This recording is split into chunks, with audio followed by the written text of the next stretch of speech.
Excuse me po. Hindi pa ako kumakain. So this is my first meal of the day na naman. Look how full is that, diba? I have fried rice, pork na air fried char. Then sunny side up, perfect na yung sunny side up ko kasi malasado. And then bihon, because I really craving for ramen this day. I wish. Yeah, bihon na lang yung, diba? And then hindi ko alam na ito pala yung first iinumin before meal. Taka lang ante, diba? So ayan, itatry ko siya kasi ginagawa ko siyang juice while kumakain tapos inom ng inom. Hindi ko alam na ito pala yung iniinom first. Mabalang ante. So ayan, tininta ko na siya dito. Ano na muna siya, dinisog ko muna siya sa warm water. And then lalagyan ko siya ng malamig. Kasi I don't know, ako lang ba yung hindi ko talaga bet uminom ng hindi malamig. Ang okay.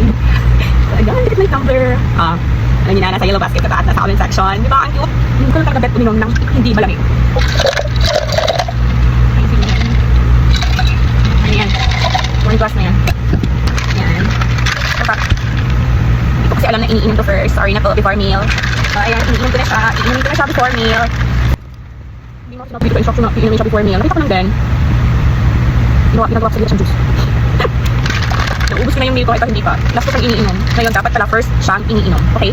First, iniinom yung fiber na Nestle Crunch before meal. Okay? Now you know. I know.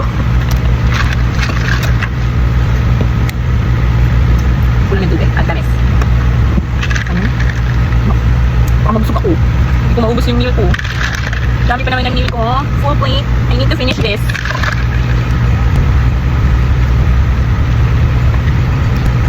Refreshing. Sabi nila, nakakalaki daw yun. Nakakalaki daw kapag palagi na lang umiinom ng malamig na tubig or mga malamig na inumin. No, it's not. Wala sa science dyan, okay? Marami ako nakikita mga doktor na nagsasabi na hindi nakakataba ang malamig na tubig or ang mga malamig na inumin. Okay? Huwag kayo maniwala dyan. Talagang mataba ka lang. Talagang mataba lang tayo. Kasi malakas tayo kumain noon yun. Okay, ngayon, tsaka balance meal na ako, okay? Balance na yung meal ko. And then, ano na? Hindi totally nagtitigas sa mga kakainin kasi nakakain ko naman yung gusto kong kainin.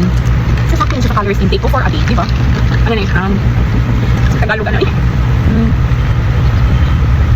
Kumbaga, disiplina sa sarili. Taring, disiplina sa sarili. Ayan, this is my meal. Na parang busog na ako eh. Busog na ko. Kaya pala dapat siya inumin first before kakain. Mabubusog ka. Medyo mawawalan ka ng gana kakain. Hindi pwedeng mawalan ng gana. Look at my plate. Excited pa naman ako kumain yun. Saan siya nabusin? Busog na.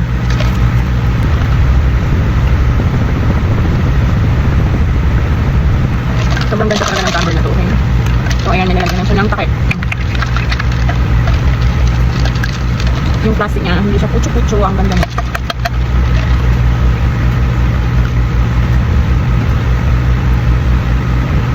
Sige na ako. I need to eat my food. Dami pa naman ang food ko, parang hindi ko talaga siya mauubos. Timpangin ko na lang yung the rest is hindi ko maubos. Ma-minus ko na lang siya. Kain ako. Nawala yung gano'n sa kain. Ganun ba ng effect ito? Ha? Yung effect ng Nestle nawala yung gano'n kain.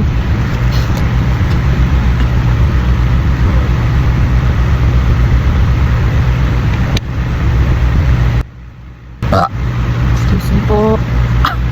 Hindi pa ako kumakain. Bakit? Gracias. So excited ako dito. Yung pork. Tapos inasaw-saw dito. I like that. Eh, kasi kahapon hindi malasado yung naluto ko na overcook ko siya.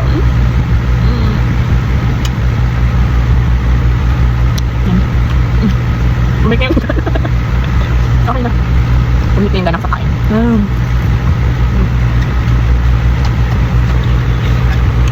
I love it. Are you done eating? Did you finish your food? I'm happy with my food. Kain na ako. Bye! Ako lang kay Mami. Yeah. Update ko kayo if naubos ko siya or not. Okay? Kain lang ako. Baka ma-storage ko tayo. Bye! Yeah, I love my food because of this. The pork and malasado sunny side up. Oh. Bye! Update sa food ko. Hindi ko nalang kinain yung bihon. Ano to? 147 grams na bihon. So kung gugutumin ako mamaya, snack or dinner ko na lang siya. Effective yung Nestle Cleanse Fiber. Inumin before kakain. Mawawalan ka ng gana. Sure, gana. Hindi, parang busog ka. Diba? Pagkatapos ko siyang inumin, burp ako agad. Sure, burp! Busog agad, hindi pa kakain. Kaya go, try nyo.